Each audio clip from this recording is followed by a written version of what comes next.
Itong washing machine, siyak ko yung spin motor niya, no? Ipag na yung ano niya, yung stator niya. Alamin natin kung bakit siya naputol. Tingnan muna natin yung belo niya kung tumatagas. Ngayon, gawin muna natin, taas muna natin yung hose. Taas muna natin ganyan. Tapos lagyan natin ng tubig. Ito mismo, spinner niya. Para malaman natin kung tumatagas ba yung belo o hindi. Ganyan po ang pag-check, na.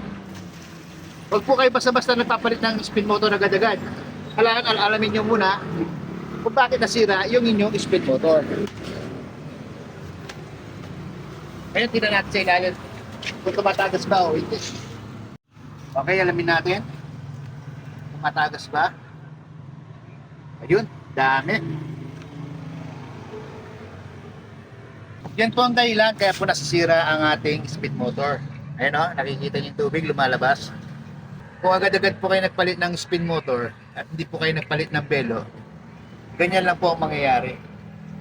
Ngayon mabuting din, bago kayo magpalit ng spin motor, kailangan nyo muna magpalit ng belo, yung guma sa taas.